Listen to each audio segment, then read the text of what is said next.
Et direction d'abord le Sénégal où les autorités veulent mettre fin à la surpopulation carcérale. Près de 1400 nouvelles places de prison ont ainsi été créées entre 2024 et 2025. Sirbi Boukaka est à Dakar pour Média TV. Ici au Sénégal, 1390 places supplémentaires ont été créées dans les centres de détention du pays grâce aux travaux d'extension financés par le budget de l'État entre 2024 et 2025.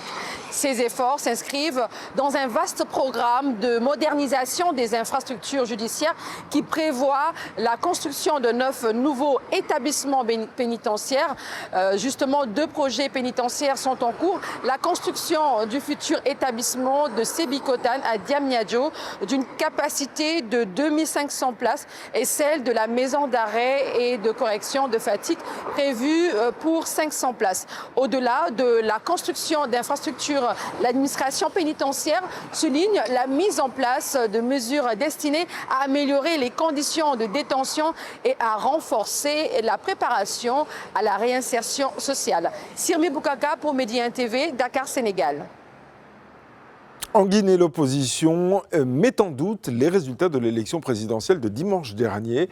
Le Front démocratique de Guinée envisage même de saisir la Cour suprême pour déposer un recours. Idrissa Cissé est à Conakry pour Média TV.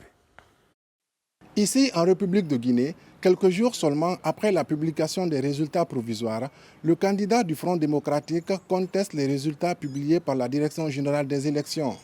Crédité de 349 129 voix, soit 6,59% des suffrages exprimés, l'ancien ministre de l'Enseignement supérieur arrive deuxième. Abdoulaye Yoro Baldé estime que les résultats annoncés ne reflètent pas la volonté réelle des électeurs. Tout en dénonçant les conditions de production des résultats, il parle d'une remise en cause de la souveraineté populaire. Il envisage de déposer un recours à la Cour suprême, mais écarte l'option de la rue qui, selon lui, risque d'exposer ses militants à des violences. Les autres candidats déclarent être vaincus, félicitent le candidat de la génération moderne pour le développement. Le Premier ministre guinéen, Amadou Ouriba, directeur de campagne du candidat Mamadi Doumbouya, a dans une déclaration invité l'ensemble des acteurs politiques, y compris les candidats qui ont concouru, à se tenir aux côtés du président élu une fois la décision de la Cour suprême rendue. Cela pour poursuivre ensemble l'œuvre de stabilisation, de reconstruction et de transformation de la Guinée selon lui.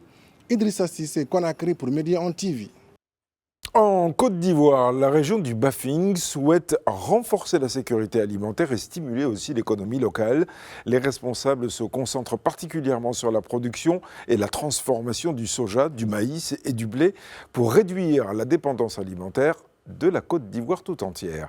Zeynep Dosso est à Abidjan pour Média TV. Ici, en Côte d'Ivoire, la région du Bafing se positionne au cœur de la bataille pour la sécurité alimentaire. Dans le département de Touba, un projet agro-industriel a été lancé, axé sur la production et la transformation du soja, du maïs et du blé. Porté par l'État en partenariat avec le secteur privé, ce projet s'inscrit dans le programme national de développement agricole, dont l'objectif est de moderniser les pratiques, accroître la production locale et réduire la dépendance du pays aux importations. Le projet prévoit l'exploitation de terres agricoles aménagées et la création d'unités de transformation destinées à mieux valoriser les récoltes. À la clé, des emplois pour les jeunes et les femmes, mais surtout l'amélioration des conditions des populations du Bafing. Zeynep Dosso pour Média TV, Abidjan, Côte d'Ivoire.